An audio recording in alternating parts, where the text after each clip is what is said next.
The story of El Clasico, checking out with Judah.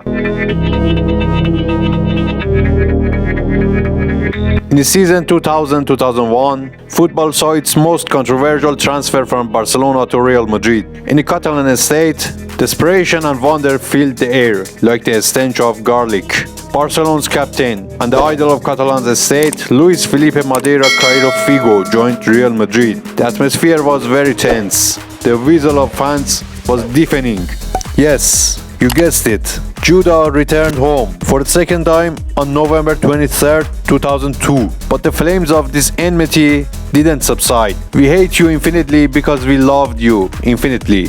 The writings on the largest banners in the nouCamp stood out strongly. Luis Figo's poster was set on fire, and shouts of Judas, referring to Judah, one of Christ's apostles who betrayed him, filled the stadium with hatred. Instead of the referee's whistle, the match started with the fans' endless whistles. The sound of the fans' whistles after the first ball that reached Luis Figo indicated that there was no mercy, there was no forgiveness. There are sometimes in your life that you do something with your heart. You do your best, but others don't appreciate you and don't see your work.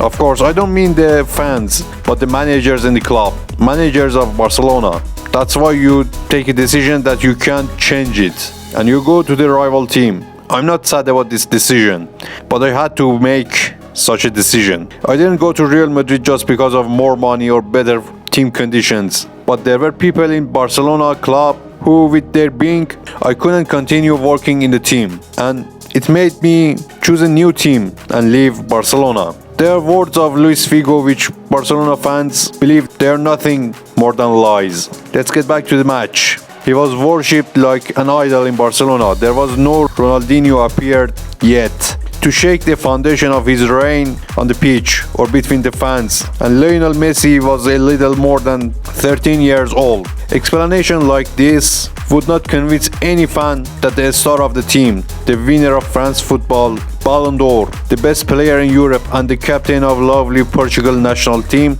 would turn his back on everything and join the rival team.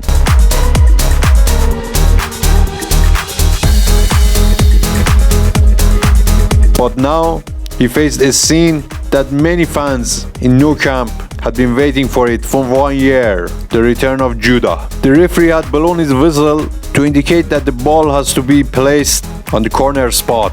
Figo was slowly walking towards the corner spot, so slowly that after the game Juan Gaspar said in justification of fans' behavior, Figo was walking slowly and trying to provoke the fans with this slow walking toward the corner spot. Figo slowly made his way to the corner spot.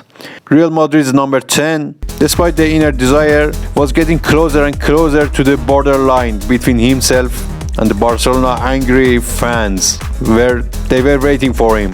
It started. A rain of coins, bottles, and trashes were thrown at him. Hatred was evident on the face of every fan. Surely, if Luis Figo had been a little closer to the fans, maybe something much more unpleasant would have happened in El Clasico. But among all the things that were thrown to the lovely idol of nouCamp, one strange thing attracted attractions, which was unique: a pig's head. Carlos Puyol called the fans to calm down, and the referee didn't know how to continue the match. The match continued with a delay and ended without a goal. But the story of cooked pig's head was engraved in the list of battles between two clubs. That night passed. Real Madrid won La Liga with 22 points ahead of Barcelona, which was in 6th place. Catalans began the following season with the arrival of Frank Rijkaard and Ronaldinho. Figo joined Inter Milan 3 seasons later, and again in April 2010 he went to nouCamp in the group of Inter's companion in the semi-final of Champions League. He again faced the hatred and fury of Catalans. They had not forgiven Figo and reminded him of that pig's head.